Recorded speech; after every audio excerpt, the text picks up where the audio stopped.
Au XXe siècle, on observe la fin du temps fordien, où on avait notamment l'organisation du travail qui reposait sur une structure temporelle relativement stable. La journée de travail constituait l'unité centrale. Comme l'expliquait Pierre Naville, le temps devenait alors la mesure même du travail salarié. Mais cette organisation est reposée sur un compromis historique, des horaires collectifs, une prévisibilité relative. Sans parler d'une séparation claire entre temps de travail et vie privée. Selon Paul Bouffartigue, cette norme fordienne, elle a dominé essentiellement entre les années 1930 et les années 1960. Aujourd'hui, cette norme, elle s'effrite. Le temps de travail n'est plus organisé autour de la journée. Il est désormais structuré par des unités plus larges et plus variables. La semaine, l'année ou même les cycles de production. Vous êtes bien sur Time Mindset, je m'appelle Mourad Cheikh Darwesh, je suis sociologue de formation. Et si tu veux mieux appréhender ton temps, que ce soit dans l'idée comme dans la pratique, ben, tu es au bon endroit. Aujourd'hui, on va parler du temps de travail cristallisé dans le monde ouvrier. Pour ce faire, on va partir d'une enquête qui a été menée dans une usine automobile du groupe PSA, notamment par le sociologue Juan Sebastián Carbonell, qui travaille notamment à l'ENS Paris-Saclay, qui a analysé cette transformation profonde du temps de travail. Et c'est ici que les choses commencent vraiment à changer.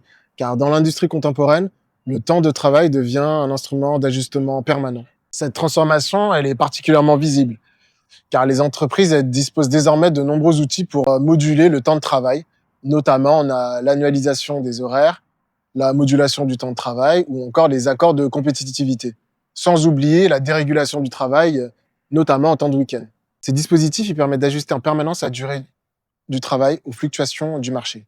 Dit de manière différente, la production s'adapte directement à la demande et cela transforme profondément l'organisation du travail. Cette flexibilité, elle signifie pas simplement le fait de travailler plus ou de travailler moins. Elle induit surtout la manière dont l'effort de travail est distribué dans le temps. Néanmoins, la flexibilité ne signifie pas simplement travailler plus. Elle produit surtout une nouvelle forme d'organisation du travail que Jens Thomas appelait l'intensification discontinue. Le travail, à l'heure actuelle, alterne entre plusieurs phases. Des périodes de chômage technique, des périodes de forte activité, avec des heures supplémentaires qui sont souvent imprévues, ou encore des journées de travail ajoutées. Dans l'usine étudiée par Carbonell, les salariés peuvent par exemple travailler un samedi supplémentaire ou au contraire subir une réduction temporaire d'activité. Il faut savoir que cette transformation, elle produit un phénomène assez peu visible mais très important qu'on va caractériser comme étant la désynchronisation du travail.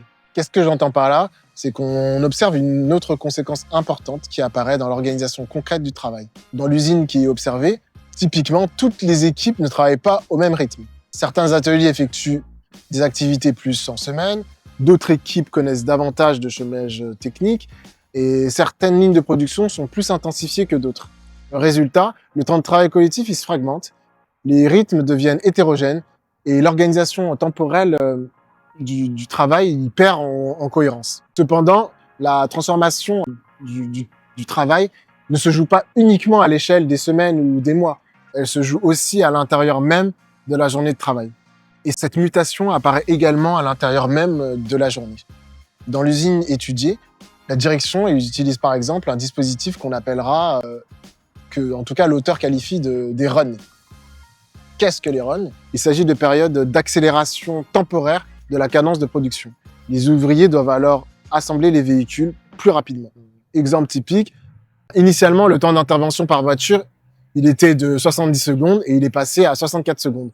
Ces accélérations, elles servent d'une part à rattraper les pertes de production ou habituer les travailleurs à des cadences beaucoup plus élevées qui, en conclusion, amène une sorte d'élasticité du temps de travail. Le temps de travail devient donc élastique.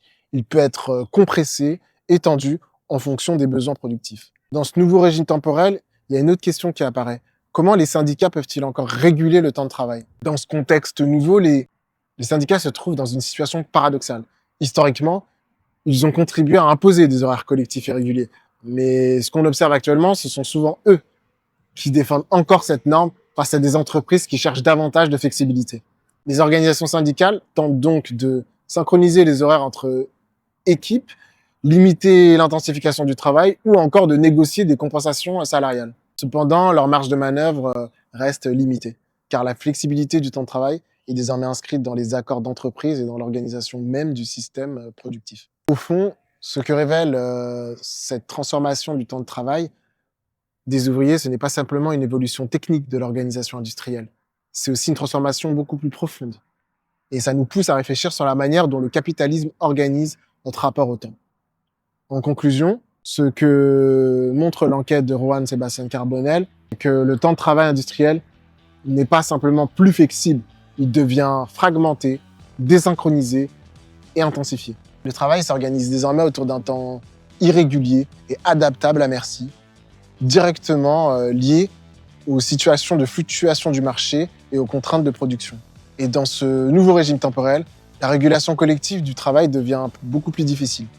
Lorsque le temps se fragmente, ce sont aussi des solidarités professionnelles et des instruments de négociation qui se fragilisent. Autrement dit, le travail industriel ne demande plus seulement notre force de travail, il exige désormais une disponibilité permanente de notre temps. Et ceci nous pousse à savoir et à réfléchir sur la manière dont nous devrons articuler et dealer avec ces différents poches de temporalité pour avoir une harmonisation de son temps. On arrive au terme de cette 17e capsule.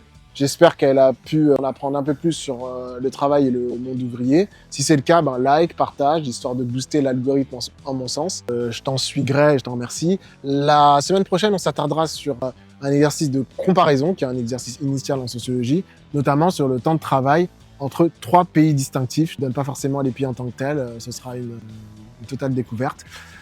En ce moment, petit aparté, je travaille sur mes premiers modèles types, afin de te permettre de mieux gérer, mieux driver ton temps de manière beaucoup plus pratico-pratique et moins de manière théorique.